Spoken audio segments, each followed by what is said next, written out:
Well, hey guys, my name is Josh. I'm the teaching pastor here. Wow, you know? Happy birthday. Happy birthday, he said. It's not my birthday. You know what? I want you guys to, I'm half joking about this. I want you to get your phones out because I'm going to slip on this. And it's going to be really funny. And at the end of it, you're going to be like, why wasn't I videotaping that? Okay. All right, so a couple things before we get started. If you are new here, one of the things I'm passionate about is having everybody, every believer in this body plugged into this church, because I believe that if you are a believer in Jesus, you have the Holy Spirit that dwells inside of you. He empowers you to live your life. He's given you spiritual gifts, and what that means is we can't accomplish the mission that God has given us to accomplish unless we're all working together, in which that power is focused. And so one of the things that I'm passionate about, part of my job is helping new people get plugged in. And so in order to do that, what we've done is we've started the next class. The next class is a 20-minute to 30-minute class after this service. It's across the hall in the library/conference room. There are 4 classes total, and then they repeat. So if you miss one, you can take another one. And what this class is designed to do is to give you all of the information you need to make a decision about whether or not to make this your church home. But it also gives you all the information you need on how to get plugged in and all the various ministries and things that we do. And so if you're new here, first of all, hi, hello. How are you this morning? Super, that's great. So second of all, I'd love to invite you to that class. I teach it. I would just love to meet you and to see you there. So if you're new, that's one thing you can do. Who here is in high school? Anybody in high school? Anybody wish they could go back to high school? Not me. So if you're in high school, we're doing a winter retreat in a few weeks. There are still some spots open. And so if you want to do that, you need to contact Andy. He's our family pastor. I'm going to ask you to email him, and his email is really hard to remember, so get ready, okay? You ready to remember this? It's Andy at onehopetoledo.org, okay? Do not email the com, because you'll email the com and he doesn't have the com, he has the org. But if you email the com, he won't get it. And so here's the thing, you got to email the org and not the com. Do you remember that? Org. Anyway, you get it. That's Andy. And also, we're on, I think it's this Friday, we're doing the Night of Stars, which is a special needs dance for, a dance for kids with special needs. And so here's the thing, we still need some help with that, and if you want to sign up, if you want to help, you can email Andy again. He's running point on this. He's doing a great job. We're also decorating for that after this service, and so if you're a chief decorator in your house, I think that sometimes my wife's only job is to rearrange the house. That seems what happens, and then all of a sudden there's these new rugs everywhere, and I'm like, you're the chief operating officer of rugs, I guess. I don't know. They're just everywhere, and it's weird. Anyway, lots of new rugs in my house, as you can tell. So, with that, I'm going to awkwardly transition to the message. Who's excited? Okay, we're here for it. That's great. Okay, here's what this message is. It's a long story and a short moral. Okay, that's what we're doing. Long story, short moral, and the story is going to start in a weird place. It's going to start with a naked dude. Starts with a naked dude. This dude is a prophet, and God comes to him and he says, you know what you got to do, Mr. Prophet, is you got to take all your clothes off and walk around naked for 3 years. And so the prophet says no, and God's like, yes, and then, this is fine. So then he walks around naked for 3 years. And at the end of the 3 years, which, by the way, God didn't say 3 years. He said just walk around naked. So this guy, he just starts walking around naked for 3 years. And then at the end of the 3rd year, the word of the Lord comes to him.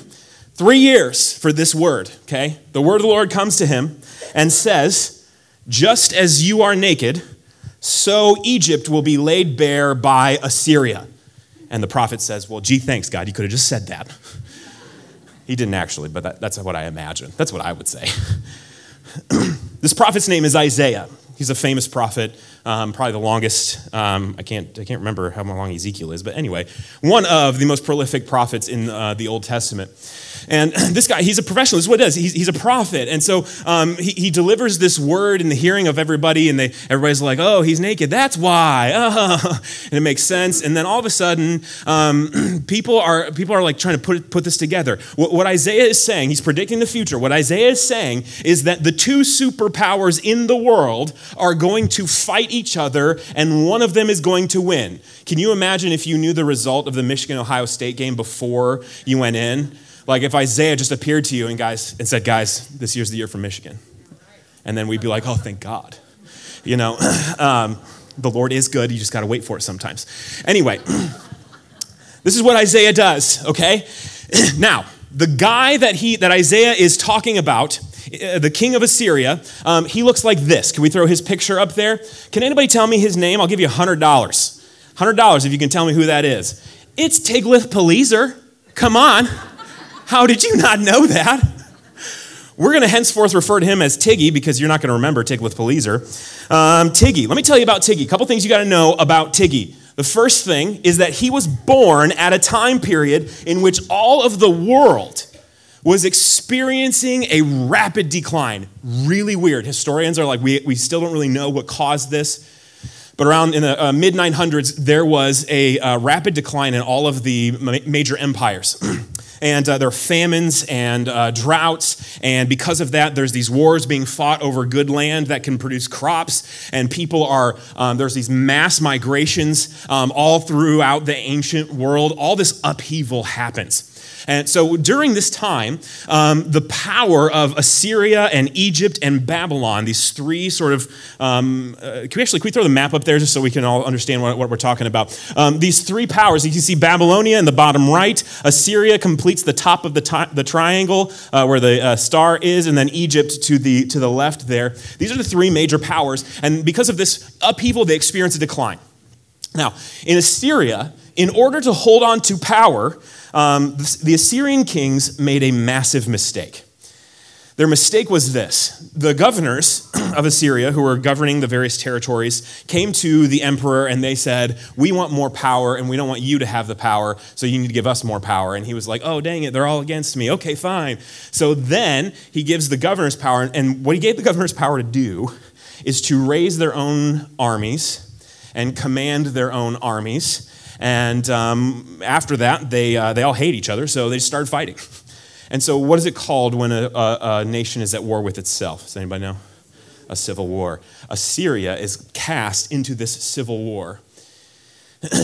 So I want you have to, this is the scene that I'm trying to set here. There is massive upheaval in the ancient world.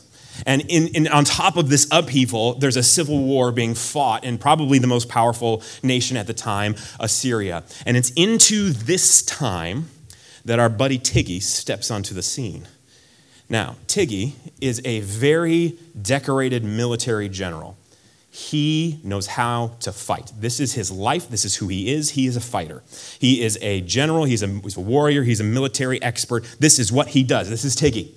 Okay? And on top of this, you just got to kind of understand the culture that he's in. The Assyrians are, actually the way you would pronounce it was Assyrians. Their capital city was Asher, which was named after their god Asher. Can we throw the picture of Asher up there? I want to show you this. This is Asher, and you can see he's got a bow in his hand because he is the god of war. And this is what he does. He makes war. And he's known for his cruelty, and because this is who they worshipped, this is what the nation then became. This is kind of a biblical principle that you can see in people's lives and throughout history, is that what you worship determines what your life will look like. And so this nation worships war, and this nation is plunged into war. And it's in this time that the best warrior, Tiggy, steps up, and the king is like, hey, Tiggy, I'm having this trouble with these governors over here. They're kind of mean little jerks, and I want you to go and just sack their whatevers. Just get them, go. And Tiggy's like, and then the governors are kind of like, Tiggy, dude, we know you're the most powerful guy here, and we need you to go and destroy the emperor. And Tiggy's kind of like, I'll kill you both. And that's what he does. He kills everybody. He slaughters the royal family, impales some generals on stakes to make examples of them, governors, because he's a very cruel dude, and seizes power. And this begins the most bloody dynasty that Assyria ever had. begins with Tiglath-Pileser, Tiggy. So Tiggy, what he does, can we throw the map back up there? Here's what Tiggy does. First thing he does, he worships war. He knows war. The only thing on his mind is war. So the first thing he does is, number one, he says, governors, you don't have any more power. You all follow me now. And they're like, okay, you're mean, so I guess I'll just follow you. And then he says, every man in Assyria now is forced to become or to serve in the military.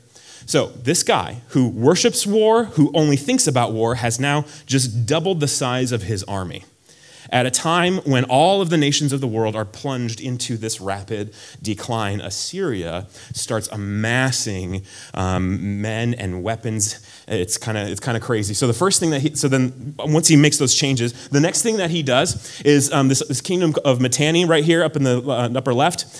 He doesn't like them, and they're really too close to Assyria, and he needs some breathing room. He's a little claustrophobic. So he goes and he takes over, and he starts kind of the military practice that he would always do, is go into a nation, figure out what is the strongest place in this nation. What is the place that if everybody else was being attacked, they would run to? What's that place? So he would go to the capital city, usually it was the capital, and he would besiege it for a couple of years, and the people inside would starve, and they would resort to cannibalism and all this awful stuff. Finally, he would break through and come into the city, and then anybody who was left, he would impale them on stakes all the way around the city. So, nice guy. Definitely, if you're thinking about throwing a party later, he's really fun at a party. So, you might want to invite him. Anyway, that's Tiggy. So, he makes war with Mitanni, Urartu, Phrygia, Samaria, Media, Syria. He begins to expand the Assyrian Empire, and then he dies at the end of his life, at kind of the height of his power, but not completing the mission. There are still two other nations that are the global dominant nations that he wanted to take over, and he couldn't do it. So he dies, and his son, Sargon II, steps up, and he's like, I'm going to be better than my dad. And what he does is then he tries to make war on everybody, but then he dies because, war and such. So he dies early. Then his son, which is who I'm trying to get to, this whole point of the story is to get to this guy. Can we throw his picture up here? This is Sennacherib. And Sennacherib, seen here, really, really, really longing for the invention of tweezers so he can fix that unibrow. He's staring off into the future to the day when he can, get the tweezers. Anyway, that's Sennacherib. And he's one of the main characters of the story that we're going to be in today. But I wanted to set him up because you've got to understand who he is. And to understand who he is, you have to understand where he came from. He came from a nation that worships war. His grandfather seized the throne through cruelty and war. His dad dies in war trying to conquer the known world. And so his only goal is to outdo his dad and his grandfather, and he does it. In the first few years of his reign, he goes and he attacks Babylonia and is, can we throw the map back out there? Is crowned king in Babylonia. This is at the end of his rule. This is what it looks like. He ends up taking Babylonia in the lower right, and then he ends up taking Egypt. But before he takes Egypt, there's a little problem. Can we throw that other map up there? There's a nation that stands between Assyria and Egypt. Can you read that little one? It's called Israel. Israel stands between him and Egypt, the crown jewel of his empire, the thing he needs to complete his baseball card deck, like the thing he needs to feel complete and full and manly, whatever the thing that's driving him he needs Egypt to give it to him. That's what he wants. And this prophecy, in which the naked prophet walked around naked for a while, is a prediction that what Sennacherib wants is going to come true. The superpowers at the time are going to fight. And where are they going to fight? In Judah. And this is the sort of the setup for what I think is the most dramatic story in the scriptures, other than maybe, Jesus, because Jesus wins everything. But the other one is this one, and nobody knows this story. So it's going to be great. Buckle up. We're going to start in 2 Chronicles 29. Because as Assyria is rising into power, something is happening in Israel. Something different is happening in Israel. Something that hasn't been seen since David, really. And this is where it begins. 2 Chronicles 29:1. Hezekiah began to reign when he was 25 years old. And he reigned 29 years in Jerusalem. His mother's name was Abijah, and the daughter of Zechariah. Here's the key phrase. He did what was right in the eyes of the Lord, according to all that David his father had done. Up until Hezekiah, the kings of Judah, the southern kingdom, have kind of been hot and cold. Some kings were really good, they liked God, and some kings were really bad, and they didn't like God. And all the bad kings, they would basically increase the Baal worship, the other gods. They would give money to build altars all around so that Judah could worship the false gods. Even the good kings had trouble removing those altars because it was politically, a bad move. You're going to tick off a whole bunch of people if you remove those altars. And we don't know why, but somehow Hezekiah seems to have this complete 180 in his heart. The last two kings were bad. All of a sudden, Hezekiah has a heart that is fully on fire for God. And one of the first things that he does when he becomes king is he repairs the temple. Nobody had been in the temple for years. No sacrifices had been made to Yahweh. No praises had been sung in the temple. Nobody had been in this temple, the place where it was said that God's presence dwelled. Nobody had been in there for years, probably decades. And the doors are broken. And the first thing he does is he fixes the doors. He overlays the doors with gold. He recruits the Levites who were, and their ancestral job, their purpose in life was to assist Israel in the worship of Yahweh. But because the worship of Yahweh wasn't a thing anymore, they had found other jobs. And so they're shepherds and merchants. And Hezekiah comes to them and he's like, guys, I'm restoring worship of Yahweh. And they're like, this is what we were made for. And so he recruits all these Levites and he gets the temple all ready and he brings the Levites in and he says, you guys are going to sing from this time to this time. And then you guys are going to sing from this time to this time. And we're going to make it so there are praises 24/7 in this temple. And because he does that, revival breaks out.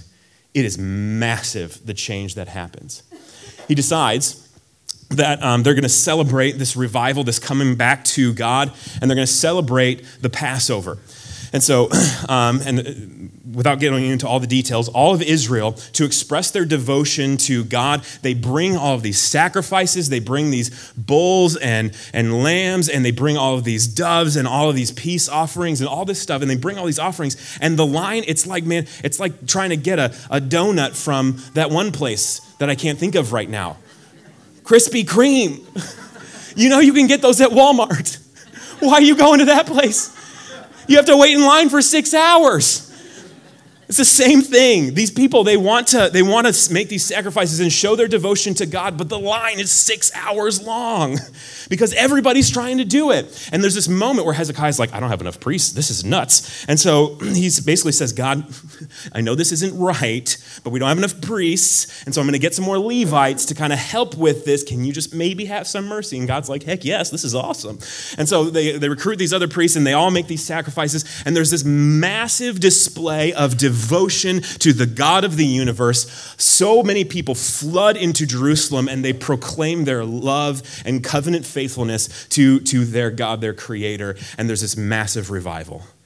And it's one of the most beautiful things in the Old Testament. When you read it in Chronicles, the guy who wrote Chronicles, his whole thing was to list what happened, and he's super dry. And you're like, what's happening here? He doesn't seem excited about this, but it's the most exciting thing that has happened in Israel since David. Because now the heart of the nation has followed the heart of their king, and they are worshiping the God of the universe. They throw this party for 7 days because the Israelites did it right. Church was like, they would come a couple times a year to Jerusalem for these parties. And that was what worshiping God was. It was a party. Nowadays we're like, we're going to go to church, But back then it was like, we're going to go and we're going to bring the drinks. And then I'm going to see my friends and we're going to throw this party and we're going to eat until I'm so full I can't walk. And that's what it was. That's what it used to be. So that's what they're doing in Jerusalem. And then 7 days is over. That's the length of the feast. And Hezekiah is like, well, guys, it's been fun. We're going to see you later. And they're like, we're not leaving. This is so good. And they party for another 7 days because when revival breaks out and the God of the universe is being worshiped, people can't help but stay. You want to hang out in that place because that is where the good stuff is happening. That is where God is. And so Israel decides to stay there for another 7 days. And it's just beautiful. And then something happens. This is from 2 Chronicles 32. After these things, and after these acts of faithfulness, that's the revival, Sennacherib, the king of Assyria, came and invaded Judah and encamped against the fortified cities, thinking to win them for himself. There is a massive outbreak of the Holy Spirit. There is a massive revival. People are coming back to Jesus. And the next thing that happens is that the most cruel, infamous, evil army invades Judah. And everybody knows what they do. They know that if Assyria wins, they're gonna die. And the other practice that Assyria had to keep rebellions down is they would exile people away from their countries and move them to another place. So they know Assyria's here, we're either going to die or we're going into exile and we're never going to come back. And for Israel, maybe you can feel it, the utter gut punch. Because this is the setup for the most dramatic story.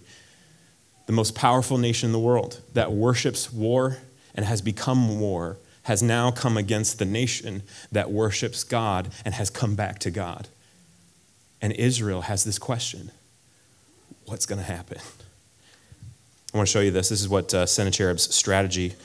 First, I want to show you what Hezekiah did. So Hezekiah, he's not a stupid king. He's not like, well, I'm just going to sleep all day and God will provide. He doesn't think that. He recruits an army. He puts men on the walls. He builds up the walls in places that are broken. He fortifies the city and gets ready. And he's got this little band of military guys there who don't do this for a living. The Assyrians, they do it for a living. It's their job to be in the military. These guys are like shepherds and merchants, and they're just kind of like, we're here, and might as well die first, I guess. That's kind of like that's the recruitment message. Fight for Israel, die first. I don't know. It's just not great. So it doesn't look good for them. And it's in this moment that Hezekiah has to speak a word to his people. Because this is the moment that kings were made for, right? This is the moment in which the heart of the nation is on the line. And the king knows that if the heart of the nation is dismayed, if it's discouraged, they won't put up any fight and they have zero chance. And so he has to encourage them. And this is the moment where the heart of a king shines. Because you can tell what a king values by what he says in this moment. And this is what Hezekiah says. So it says to his military commanders, verse 7, "Be strong and courageous. Do not be afraid or dismayed before the king of Assyria and all the horde that is with him, for there are more with us than there are with him." And if you're in the military and Hezekiah just said that, you're like, this is me and my best friend from third grade. That's Assyria. Can you count? Did you skip 7th grade math? What is going on, Hezekiah? And Hezekiah says, yes, there is more with us than there is with him. He says, with him is an arm of flesh, but with us is the Lord our God to help us and to help us fight our battles. And the people took confidence from the words of Hezekiah, king of Judah. He says, they worship war and they make war. We worship God and we will continue to rely on him, to depend on him for our safety and our security. He is our trust. They trust in the spears and the chariots and their men. We will trust in God. This is what we will do. And the Israelites, I love this because it's completely irrational. The Israelites are like, yeah, that's going to be great. We're going to do that. It's like, if you're on paper, this is not good, bro. But they take heart because, and this is just so clearly to me a outpouring of the Holy Spirit to look in the face of certain death and say, God's with me, who can be against me? That takes confidence that doesn't happen in humans. That is a supernatural confidence. So here's what Sennacherib says. He sends his emissaries to the wall. This is from verse 10. Thus says Sennacherib, the king of Assyria, on what are you trusting that you endure this siege in Jerusalem? Is not Hezekiah misleading you, that he may give you over to die by famine and thirst when he tells you the Lord our God will deliver us from the hand of the king of Assyria? Has not the same Hezekiah taken away the high places and the altars to other gods? He's twisting the truth. Hasn't he taken away these altars in which Yahweh was worshipped in Judah and Jerusalem, saying, before one altar you shall worship, and you shall burn sacrifices just here, just on this altar? Do you not know, this is really telling of how Sennacherib views himself. Do you not know what I and my fathers have done to all the peoples of the other lands? Were the gods of the nations of those lands at all able to deliver their lands out of my hand? Their gods couldn't stop me. Who among the gods of those nations that my fathers devoted to destruction was able to deliver his people from my hand? That your God should be able to deliver you from my hand? Now, therefore, do not let Hezekiah deceive you or mislead you in this fashion, and do not believe him, for no God of any nation or kingdom has ever been able to deliver his people from my hand and from the hand of my fathers. How much less will your God deliver you out of my hand? You can hear what he's saying. We worship war. We are war. No other God has been able to stop us. What makes you think that you can have confidence in the God that you worship? And he wrote letters to cast contempt on the Lord, the God of Israel, and to speak against him, saying, like the gods of the nations of the lands who have not delivered their people from my hands, so the God of Hezekiah will not deliver this people from my hand. And they shouted it in a loud voice in the language of Judah to the people of Jerusalem who were on the wall, the military men, in order to frighten them, in order that they might take the city. And they spoke, and I love the chronicler. This is the one rare place where he kind of makes a comment. He says, and they spoke of the God of Jerusalem as they spoke of the gods of the peoples of the earth, which are the works of human hands. We're going to stop there for a second because this is kind of a key hinge point in the story. Because we've seen the setup. It is the people who worship the God of war and who are war versus the people who worship the God of the Bible and who are coming back to the God of the Bible. What is going to happen? And Sennacherib is trying to undermine the trust and the confidence that they have in the God of the universe. And what happens is the day kind of ends this way, on this note. And Hezekiah, you can read about this in 2 Kings 19. Hezekiah, his heart, it melts, because how can he stand? And here he is, the representative of God's rule to the people, and he knows that he has to save face and he has to look confident to the people, and he knows that no matter what he's feeling, he has to go out there and put on a smiling face, right? Like that's what he's got to do. God's going to save us. But in his heart of hearts, he has this moment where it's like, is that true? Is this going to happen?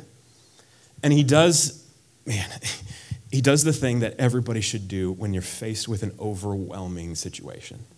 He went straight to the sanctuary of God. And he prays this beautiful prayer. It's too long for me to read right now. I wish you would go read it. It's in 2 Kings 19. Prays this prayer. And then he sends his messengers to a character that you might recognize. He was naked before. He's clothed now. It's Isaiah. Isaiah is in Jerusalem. Like one of the best prophets, one of the biggest prophets. He's in Jerusalem at this time.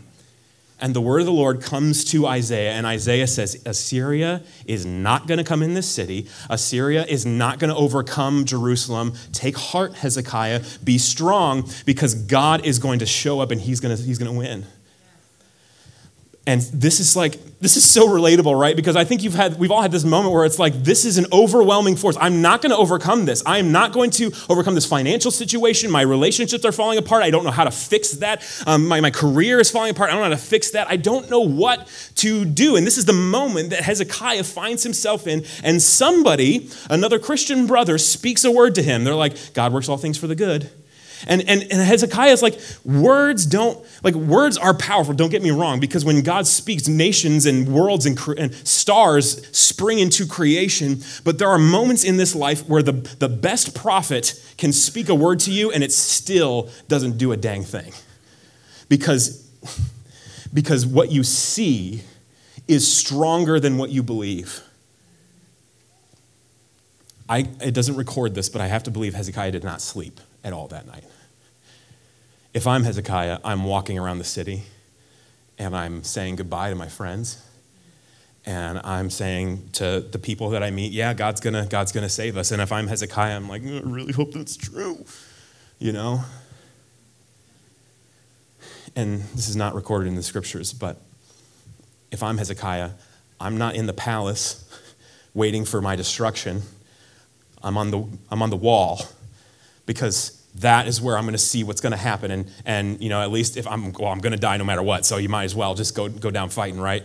And that's like, I really believe Hezekiah is like on the wall, and the sun rises, and it says that in the night, the angel of the Lord came and slew 185,000, and behold, that morning they were all dead bodies. And the sun rises, and Hezekiah's like, what? That dude's laying down. He's not good. This is not a good military position. Pick up your spear, bro. I'm going to shoot you with an arrow. You know, like that's what I'm thinking, right? And then he looks around like, that's another outline of a guy laying on the ground. The Assyrians must be quite lazy. And then the sun comes up even more, and what you begin to realize is that's blood on the ground. Those guys are dead. He's dead.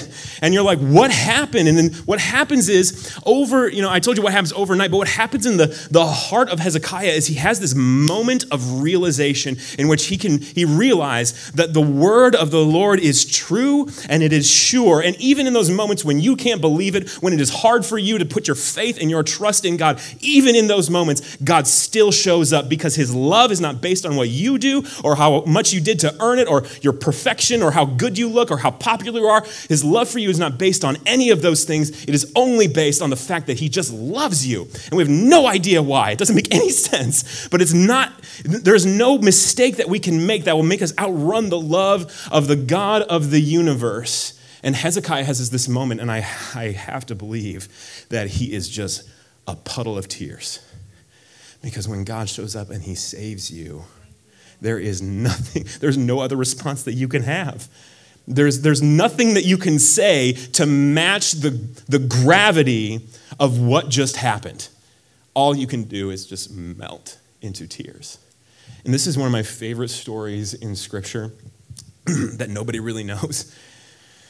And as I was preparing this week, I was like, okay, so this is a typical Bible story. Israel's like, oh, God, we're in trouble. And God's like, oh, okay, well, I guess I'll just save you over here. Okay, you're saved. Like, that's what it seems like on the first reading. But then I read it again and again and again, and what I realized is that there's a word that's repeated over and over and over in this story. The story's told actually in 3 places. 2 Kings 18 and 19, 2 Chronicles 32, and Isaiah 36 is where this story is told. And every time this story is told, this word shows up over and over and over and over again. And I looked up the word. It's used 85 times in Scripture. It's an important word.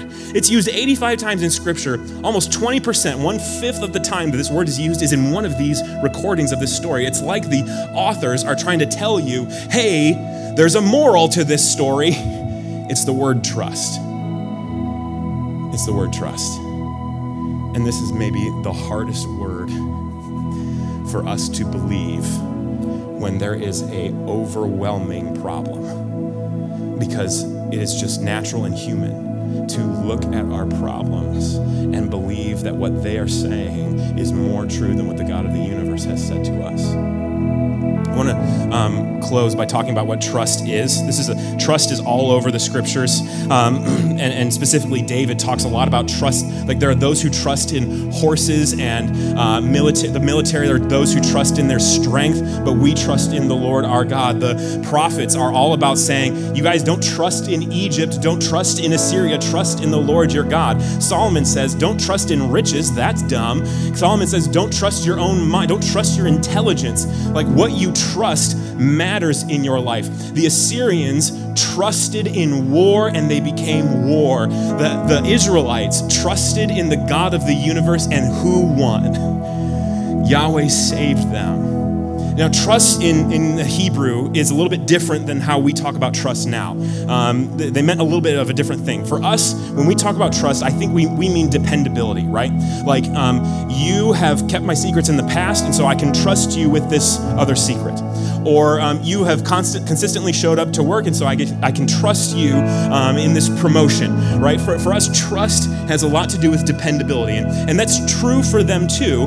But in the Hebrew idea of trust, it had more to do with confidence. All of the people who talk about the translation, they talk about how this Hebrew word it means confidence. It's confidence. Think about what you have confidence in. What do you have confidence in your life? You might have confidence in the fact that you're a really good salesman or a really good chef. You're really good at your job. You might have confidence in your skills. You might have confidence in your network. People like me. People really think well of me, and people will be there for me when my world falls apart. You might have confidence in something else. Maybe it's your possessions, or maybe it's your ability to do the right thing, and you're kind of a bit more of a legalistic person, right? My confidence is in my ability to follow the rules. Whatever your confidence is in, the moral of this story is that you can't trust that. There is something better, something more sure, something that is stronger than any strength that you have, and it's the God of the universe. There's a long story. Here's the short moral. What do you trust in? What do you trust in? If you want to figure that out, we can throw that next slide up here. Here's a couple sentence stems to kind of help you discover maybe what your trust is in. If you ever get to that point in the day where you're a little bit stressed and you say to yourself, it's going to be fine. It's going to be fine because blank. What's going to happen? That's what your trust is in. Or you get to the point in your day where you think, man, I'm a really good person, and here's why. Those characteristics that you name then, that's what your trust is in. Or maybe you're in the midst of a hard situation and you think things are going to work out, it's going to be fine, so-and-so is going to show up for me, I always come out on top. Whatever that thing is what your trust is in. And I want to take us back a couple weeks, because a couple weeks ago we talked about Ecclesiastes. And we talked about how what Solomon says is you can have wisdom, and you can have possessions, and you can have pleasure, and you can have all the good things that life has to give. And the tricky thing about those things is that sometimes they're solid and sometimes they're not. Sometimes they show up for you and sometimes they don't. And sometimes I think that maybe it's your charm or your wit, maybe it's your Bible knowledge that you rely on, whatever you're filling that blank with. Sometimes I think we come up to a problem and we think to ourselves, I've been smart in the past, I'll figure this out now. Or I've been charming in the past and that's not going to fail me now. Or I've bought my way out of this in the past and that's not going to fail me now. And we end up singing like a worship song to the thing that we trust. We end up singing with our heart, I've seen you move and I believe you're going to do it again. We end up placing our trust in things that will fundamentally let us down in the end. And so as the band comes up and as we prepare for worship, I want to close with this idea, or I want to tell you what we're going to do. We're going to sing this next song. And it's fundamentally a song about trust. It's a song that encourages you to place your trust in the God of the universe. And so as we respond to what God has said in his word, I want to give you this opportunity to stand and sing and align your soul and your heart and your mind and your strength behind these words that we sing to the God of the universe, that we've seen you show up for us, we've seen you move mountains, and we believe that we'll see you do it again, not me, that we'll see you do it again, not my network, not my net worth, not my possessions, not my stuff, not my charm, not my wit, not my power, not my strength, that I'll see you do it again, because all of those things will eventually let me down, and I want to place my trust in you this morning. As you stand, go ahead and stand. There's a couple ways that you can respond in worship here. Obviously, worship is one of them. You can sing with us, and I hope you do that because singing is wonderful. And it's in those times, in those moments when we're singing to God that we meet him. There's other ways that we can meet God. We can meet God in prayer. Our prayer team during this part of the service every time meets over on that wall over there. If you need prayer, go and ask them for prayer. That's a great way to respond to God. Also, from this day on, we're going to have communion set out every single week. And so if you want to take communion in response to God, there are 2 tables located in that corner and that corner. You can go back and take communion. But however you respond, the key is this. The key is this, that as you sing these words, you align your soul with them. As you take communion, you align your soul with the truth of what communion is. As you receive prayer, you align your soul with what the truth of what prayer is, that we are here not to celebrate our strength or sing really well. We are here to place our trust in the God of the universe. Will you sing that with us?